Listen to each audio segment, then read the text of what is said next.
Hola, ¿qué tal?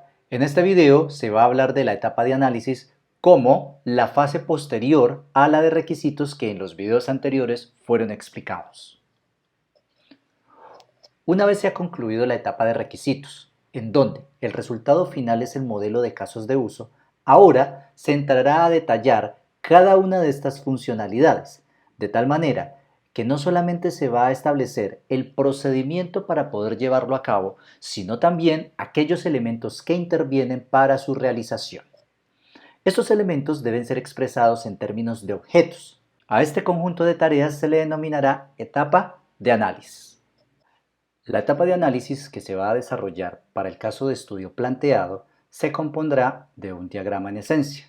Este diagrama se conoce como diagrama de clases del análisis, modelo de dominio o también modelo del mundo. Para llegar a este modelo de dominio o a este modelo del mundo, se debe llevar a cabo 4 tareas fundamentales. La primera de ellas consiste en identificar las entidades, es decir, todos los objetos que intervienen en la realización de un caso de uso. Posterior a ello, para cada una de esas entidades deben determinarse las características que lo describen. Luego, se debe determinar si existe algún tipo de relación entre las entidades. De ser así, se establecerán las posibles asociaciones y finalmente, con estos 3 elementos identificados, se construirá el diagrama del modelo del mundo, que al igual que el diagrama de casos de uso, se representará de una forma gráfica haciendo uso del lenguaje UML. Primera tarea: identificación de entidades. Lo primero que se debe tener claro es el concepto de entidad. Una entidad es un objeto del mundo real. Puede ser físico, puede ser abstracto, puede ser tangible o intangible. Sobre este objeto recae alguna de las acciones que se establecieron en los requerimientos funcionales. Para determinar las entidades, basta con analizar entonces la lista de requerimientos funcionales y en cada una de ellas determinar cuál es el objeto sobre el cual recae precisamente la acción descrita por el verbo que está establecido en el nombre del requerimiento funcional.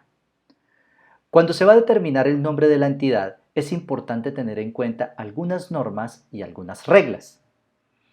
Lo más importante es que el nombre de la entidad sea significativo. Es decir, cuando se lea el nombre de la entidad, fácilmente se puede identificar de quién se está hablando. Segundo, debe comenzar con letra mayúscula.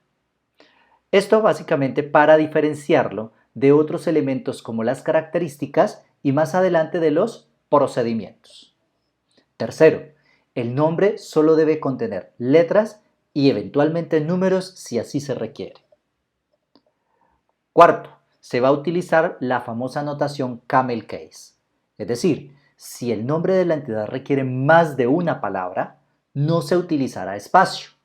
Eso quiere decir que las palabras se unirán, pero para diferenciar una palabra de otra y por supuesto para facilitar su lectura, cada palabra simple deberá comenzar en mayúscula.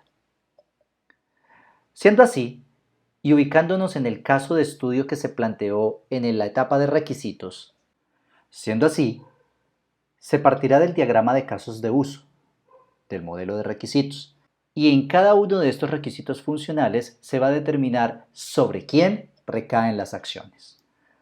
Así entonces, el primer requisito funcional, denominado registrar un empleado, indica lo siguiente. Primero, el verbo registrar denota la acción de que se va a guardar un conjunto de datos.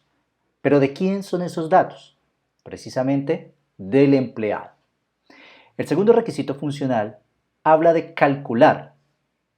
¿Qué se va a calcular? El valor del descuento a el empleado. Es decir, el objeto al cual le vamos a hacer ese cálculo es el empleado.